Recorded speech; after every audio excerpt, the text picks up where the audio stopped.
later magic became different. And there's a number of reasons for that. The 16th century was actually a bad century for the climate, that it got colder and colder as the century went on. And in fact, the worst harvests of the century, the 7 worst harvests of the century, all happened in the 1590s. That the world was going into what gets called a little ice age. So that crops were failing. When they didn't fail, they weren't producing as much food. And yet the population had been going up. And so there was famine, there was need. People were really on the edge by the end of the century. We also see at the same time a changing attitude towards women, that women were increasingly being seen as dangerous, that they would try and entice you to do all sorts of bad things. The biggest one is have sex. That in the Middle Ages, men and women were both seen as interested in sex, and in a marriage, they were to participate equally. That there was something called the conjugal debt that you owed to your spouse of either sex. And so, in fact, women in the Middle Ages were able to divorce their husbands if they could go to court and prove that he had not been willing to have sex with them. And this actually happened. When we get to by the 16th century, women were held to be voracious sexually, and that sex was a problem, especially for people who were scholarly and wanted to have a spiritual journey, whether they were Puritans on the one hand, or someone like John Dee trying to interact with angels on the other. And John Dee, in fact, in his diary, records both his wife's menstrual cycle and when they had sex. And as far as one can tell, the reason he does these is to show that when they had sex, it was for a reason. It was because she could get pregnant. And he often says in the diary, "She made me do it." So women were just bad. I mean, it's very interesting because this flips in the Victorian period, where women were held not to like sex at all, and that they would just, close their eyes and think of England. So you can see just how much these kinds of attitudes towards bodies are wrapped up in nothing to do with the physical body that we live in, but the mental and philosophical and social body that we live in. So with this attitude, so nature is changing and attitudes towards nature are changing. That is, that we need to exploit nature in ways that we hadn't before. Attitudes towards women are changing. And so what we start to have in the 16th century is what's called the witch craze.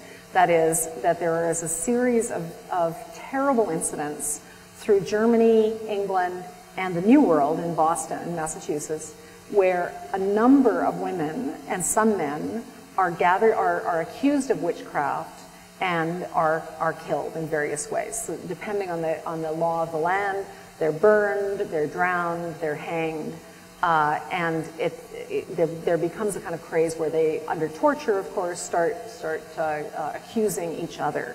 And it does seem that this is all tied up with all of these changing attitudes towards what women are capable of and what magic looks like.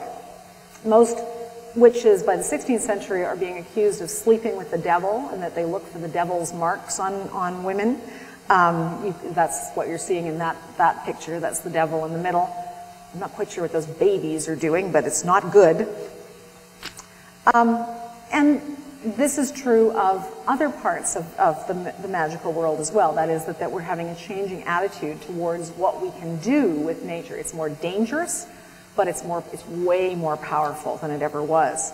And so alchemists become more interested in finding the underlying nature of matter. And part of the reason that they want to find the underlying nature of matter is because this is the way to a long life. That is the elixir of life. And so earlier on, it had been really about gold and silver, and now it's about extending life. And so matter theory is underlying it, but we're made of matter too in that way.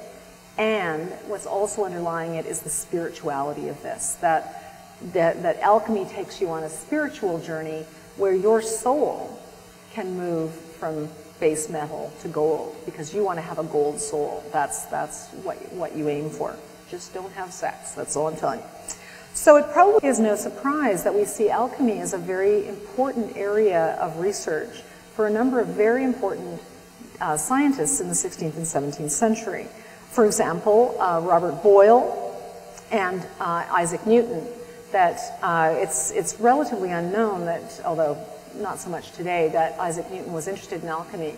That about 40 years ago, a woman named Betty Jo Teeter-Dobbs went to do a PhD and said she wanted to do it on Newton's alchemy, and everyone said he didn't do alchemy. That's ridiculous. Why would you do something like that?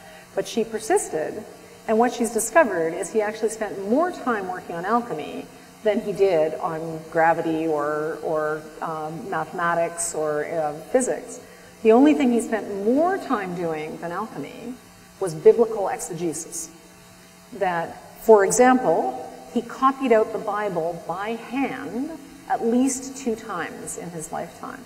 He was very, very concerned about when the second coming would be, when the end of times would be, and therefore became very interested in something that's called chronology, a very important subject in the 17th century, when one of his colleagues, Bishop Ussher, came up with the date for the beginning of the world, which now we ridicule, but at the time was seen as a very exact and mathematically careful analysis of how long the Earth had existed, which was 6,000 years.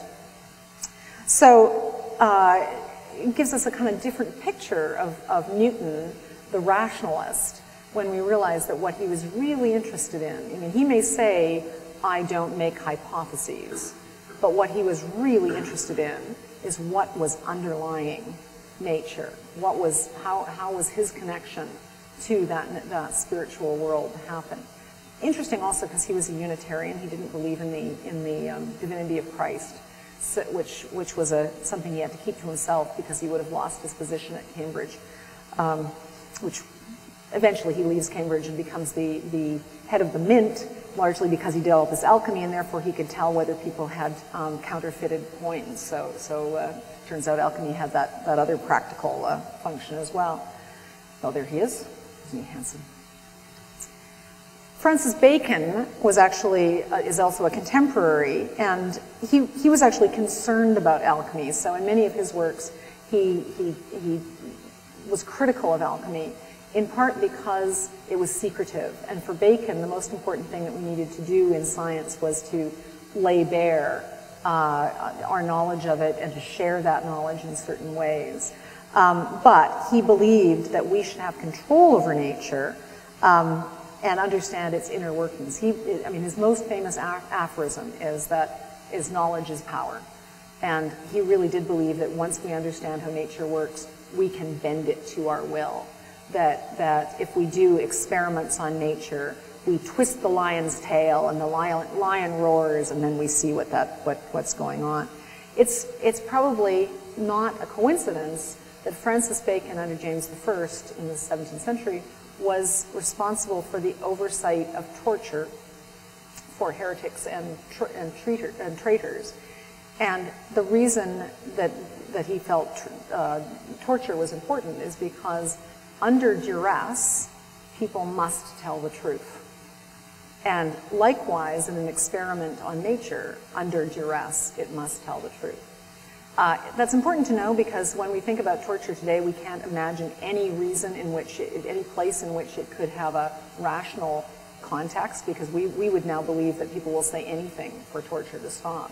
But in this early modern period, they believed that people would tell the truth. So at least there was some kind of philosophical background to it, even though we would, of course, want to see that as bogus now.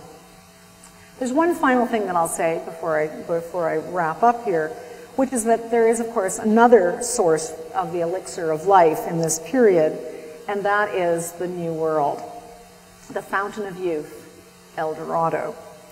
Many explorers sought their fortune and their immortality in 2 ways, both in fame but also actual immortality, because by finding the fabled city of gold, El Dorado, and with it the fountain of youth, which would somehow preserve life. There were rumors about it from the time that the first conquistadores came to New Spain, to Mexico.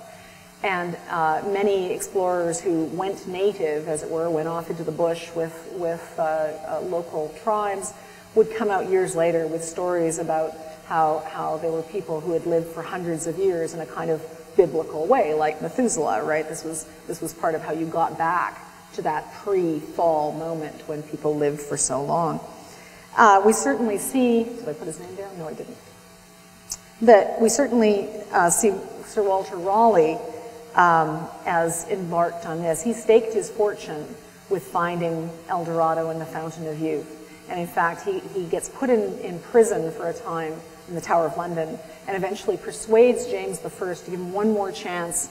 Off he goes back to the New World, can't find anything, so he comes home to be executed. So it was a very unsuccessful voyage for him. But clearly, an interest in immortality, an interest in that contact with the unseen esoteric world also had major imperial, colonial, political parts to the story. So what I hope that you've gotten out of this undoubtedly very odd lecture for you is that many men, and even some women, tried to find ways to extend their lives, both spiritually and physically, throughout the history of the Western world. They used magic, they used alchemy, they used exploration. And all of these ventures were deeply embedded in a particular understanding of the relationship between the seen and the unseen world, between the esoteric and the known world. In a world where spirituality was an integral part of health, I mean, that really is something to remember as well, that if you were excommunicated from the church, if you had no relationship with other spiritual beings or with God, you might as well be dead for all of the time I've been talking about. And so spirituality and health are inexorably linked. And you could be, in fact, unhealthy in your body, and that would be what God had in plan for you, and then that was the right place for you to be. So that in a world where this spirituality was integral to health and the hope of eternity was strong and real, whether it was in this world or the next, eternal life has a very different meaning than the extension of life would have for us today. In a world where God's message could be read only incompletely, but in which God was immanent, that is, God was with us, then magic was completely plausible. And it's not just a human-made technology, it's also something that we are uncovering as we uncover the laws and the secrets of nature. So thank you for listening to me, and I'm happy to take questions.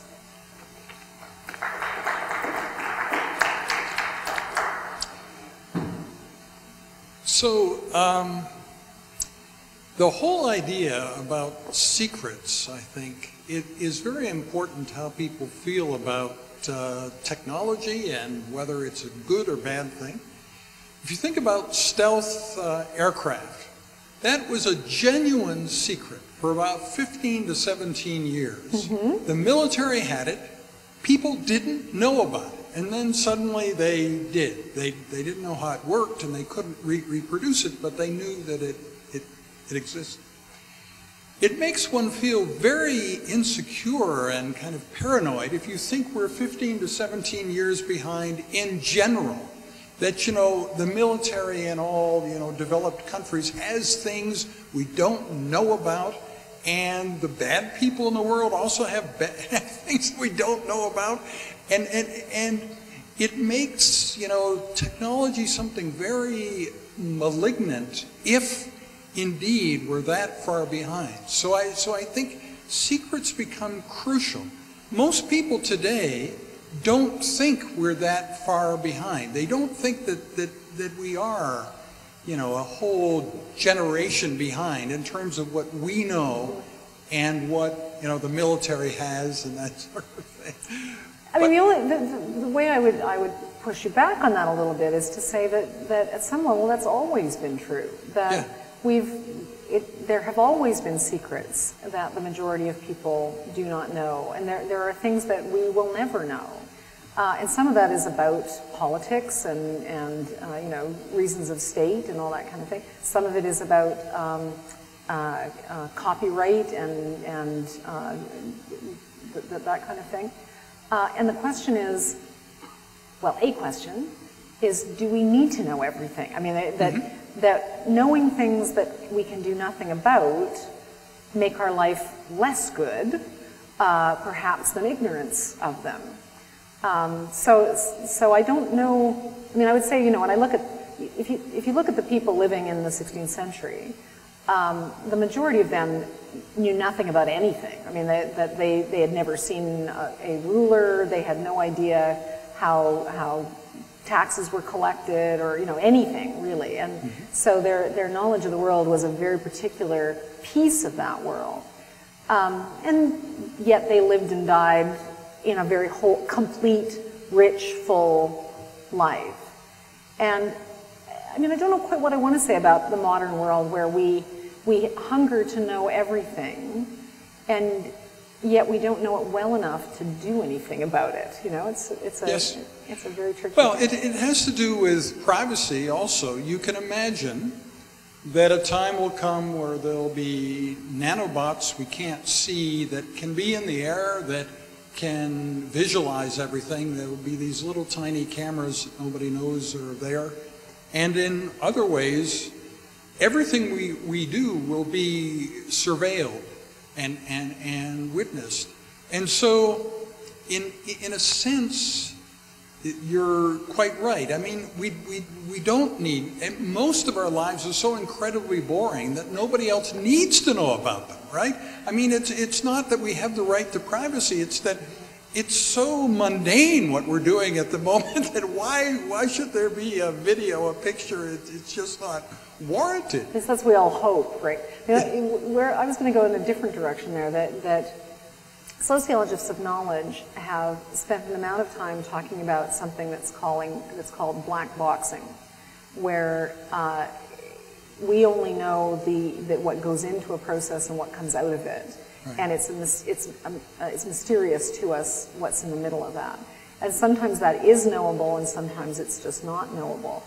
And it can be philosophically concerning for especially scientists who cannot keep track of every step of what they're doing, and so leads to a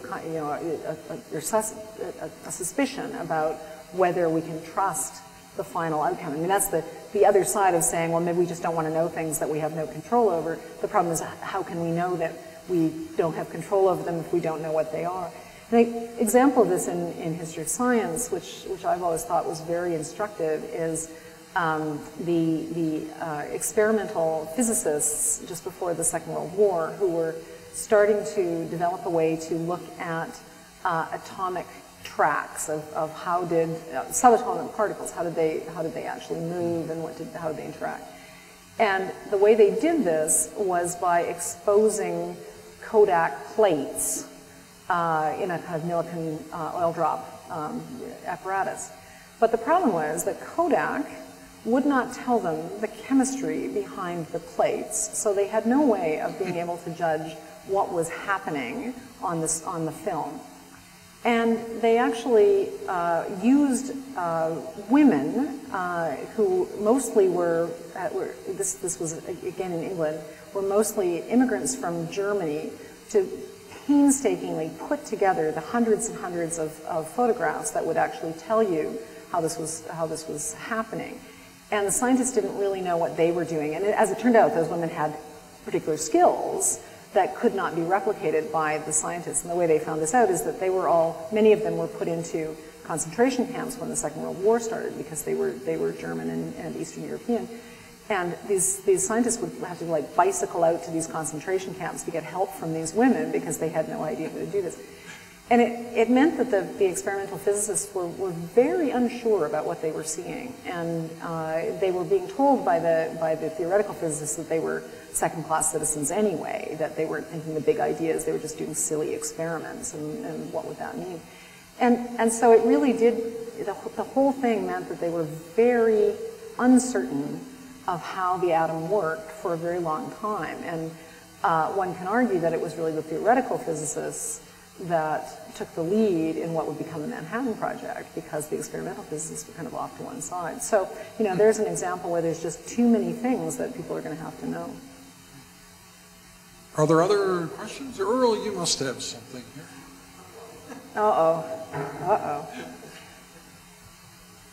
that's a very interesting talk, Lesley.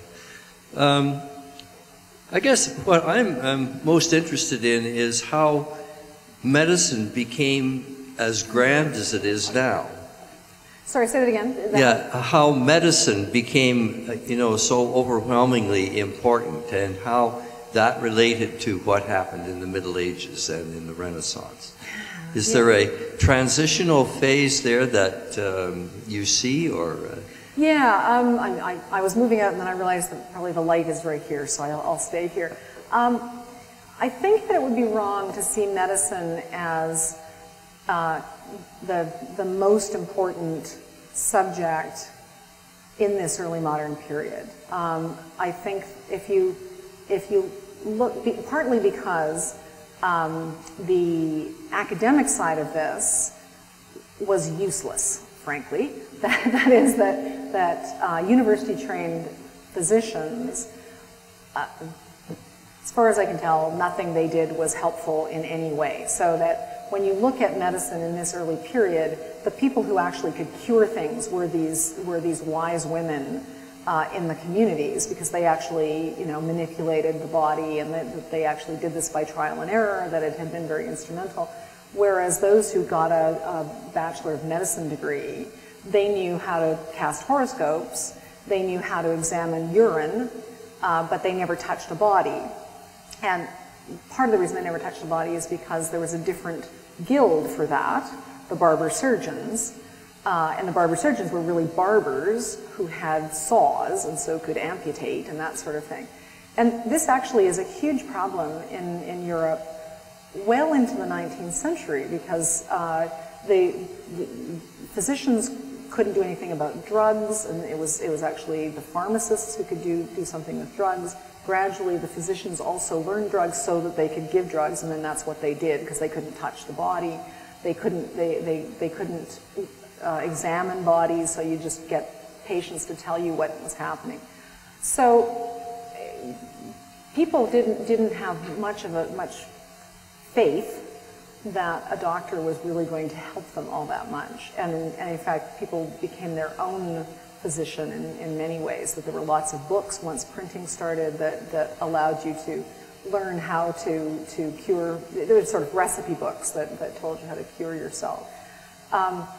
And I would actually say that doctors only start to achieve a measure of status as successful technologies come in. So an example of this is midwifery, that until starting in the 16th century and really into the 17th century, we have the introduction of forceps. And before that, the way that you'd have a baby, I mean, if you could, and if it didn't come unexpectedly, is you as the pregnant woman you would have a lying-in period of about a month where you kind of got ready for everything. You would bring the local midwife, who was just an older woman who probably had children of her own and had done this a lot. She came and helped and was with you, and then helped with the delivery. There would be a number of women from the neighborhood around who would help. Men would be excluded from all of this, and eventually the women would have I've forgotten the name of it. You'd be churched, where you'd go back to church and be sanctified so that you could join in with the spiritual community once you'd have the baby. Many women died in childbirth. Many babies died, but it was a very social and hopeful kind of thing that happened. And then a family of a man developed forceps and kept it as a sort of copyrighted a trade secret, and gradually licensed this out to other male midwives, as they were called. Now the problem with forceps is that they were only used on dead fetuses because they were just to get the fetus out, and it usually didn't come in one piece. And they are quite awful instruments. But for women who were going to die with a dead fetus inside them, this was huge. And gradually people started to feel that a male midwife with that kind of technology was worth having. And you see that again in the 19th century with the development of some drugs. And really so the drugs that actually could make a difference, I think, raised the status of doctors. There's more to say about that, but that's sort of where we are. And of course, hospitals don't become a safe place for rich people until the end of the 20th century.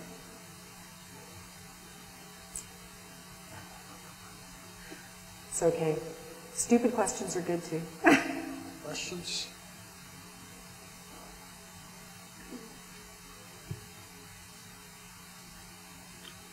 There are parts of the world that don't have access to modern medicine, that still, Sure. I guess in a sense, are living in the Dark Ages. So this is going to be a two-part question, I think. But what does it take to bring modern medicine to those places where mysticism is often the most common form of medicine? And that's a very difficult question. Let me start by pushing back a little bit. By saying, I wouldn't want to say that places that have no access to modern medicine are in the Dark Ages. They again live in a full, complete spiritual and physical world that they understand. And what we would criticize with that is, first of all, the science that we believe is behind modern medicine is just not present there. But second of all, people die. And that's a pretty objective measure that their medicine is not working as well as our medicine. And so I'll admit to you that I find this a complicated question too, because I think that we don't want to just be Eurocentric. We don't want to say our medicine is the best, and we want to come in and just take over. But we also, if we're honest with ourselves, believe that people living is better than people dying, and that we sometimes have, through Western medicine, the possibility of doing that. So and yet, we lose things in that modern medicine, right? We lose some of the spiritual journey, we lose some of the community, we lose some of people's sense of their bodies, which sometimes can help them to heal as well. So I'm in favor of something syncretic. I mean, I think that when we look at some of the things that have happened with AIDS in Africa, the places where there's been successful change has been where people came in and worked with the healers in the region to think about how you could put that together in some way. And yet it is very tricky, right? I mean, it's like there's a lot of discussion now about Chinese traditional medicine and how we can make that syncretic with Western medicine.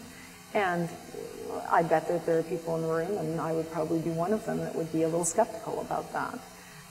And yet, what I'm trying to say is that we can't just assume that the medicine that we know that has grown up in this very particular way is the only thing there is. I mean, when I look at the mental health pandemic that is in the Western world, I think maybe we're not doing it all right. So just to follow up then, on the flip side, we have modern medicine now, which a lot of people in the modern world are pushing back against and going to more traditional medicine or herbal remedies. So how to turn this into a question? Maybe the question there is, should we fear that, or should we really, scrutinize it in a scientific way and try and accept that there are other ways of treating disease? I mean, again, you've hit on a very difficult area. Because I too have a kind of knee-jerk reaction of, singing to water is not actually going to make you well. So, let's be clear, some of this is just quackery. And there's been quackery all through history, right? And so maybe that's part of the way you start, is that there really are things that no one really believes except for a few kind of zealots. And so I think we ignore it at our peril, because I think that we do have to talk about, really what's the science behind this. But then there's a range of things that are much less clear than that. And I think that modern medical practitioners would be foolish to just dismiss them. I mean, I think that it would be a good idea to do some clinical studies to actually examine how some of these things work and whether they do. But it may also be, the body and health is a very complicated thing, and it's not, as philosophers and scholars have been saying for 1,000 years, it's not just the blood and guts, right? I mean, that we could put it together in all sorts of ways, but there is the lived experience of those bodies, and there are people get well or don't get well for reasons that seem to have nothing to do with medicine. And so I think that we have to find a way that we put that into medicine as well. And part of that is just paying attention.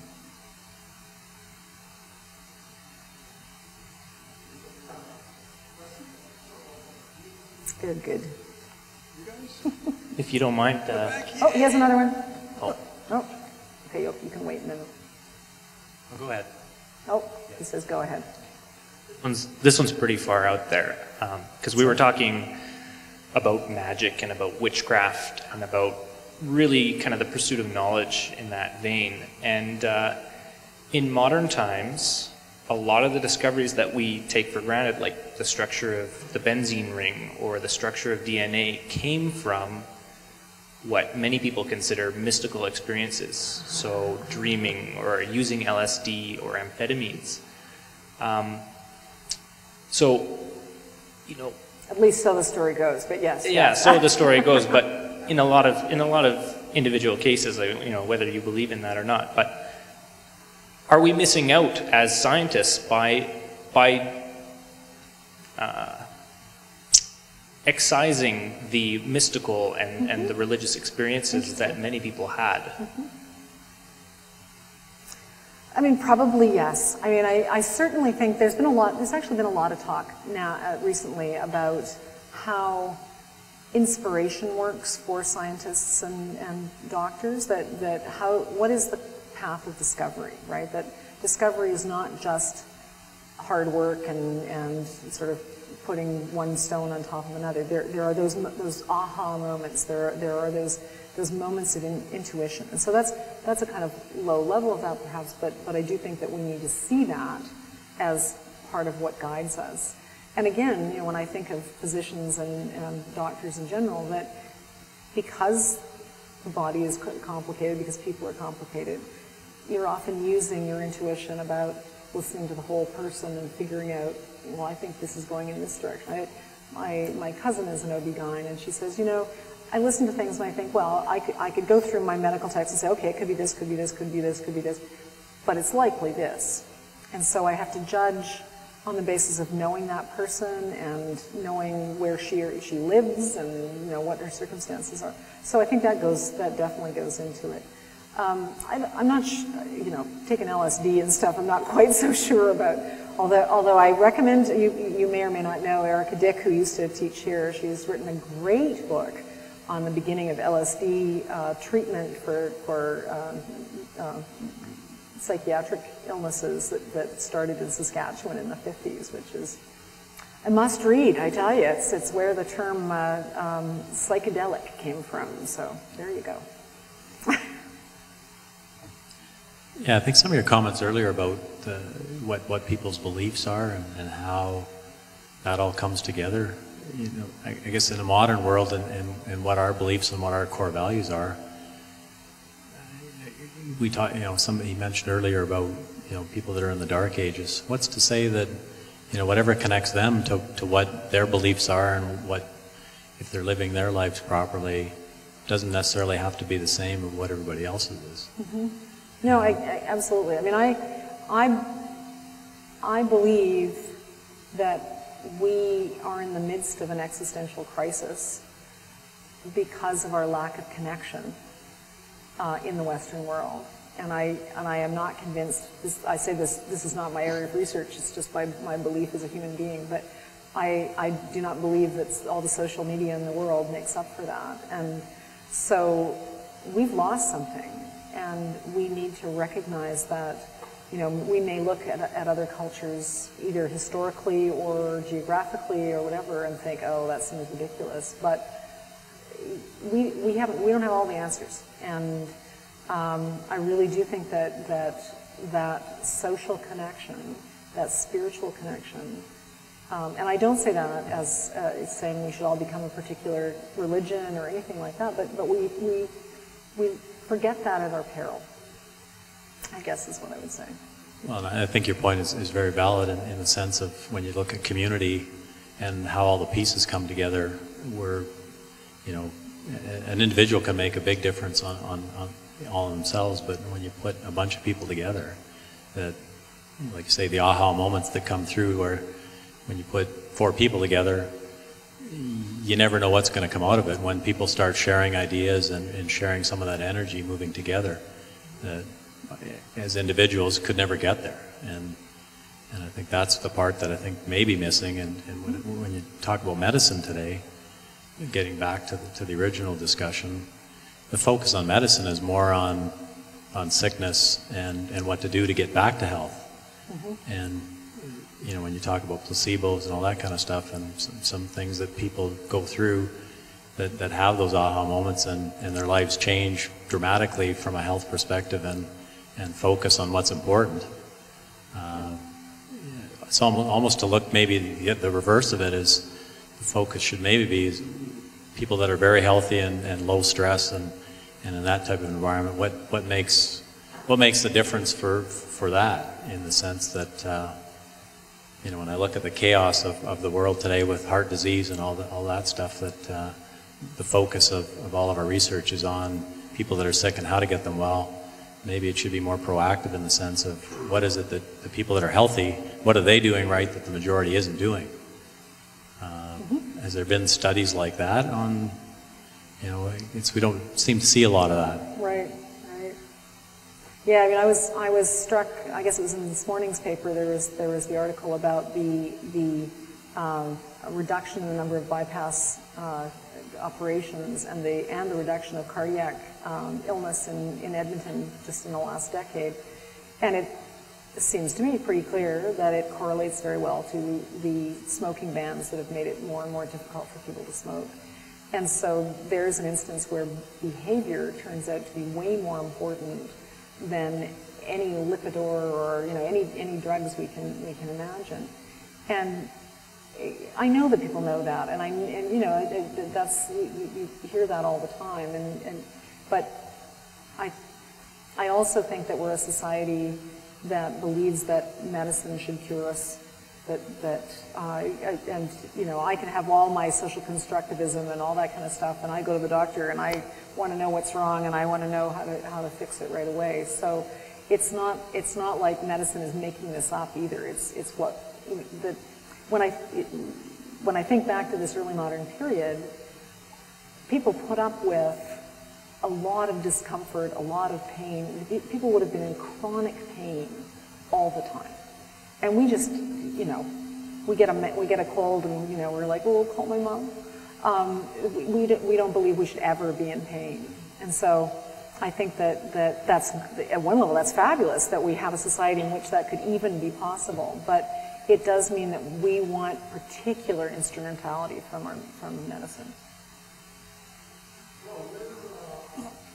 Out of time. Amazing. So thank you very, very much. This has been a really excellent session. Thank you. Thank you very much.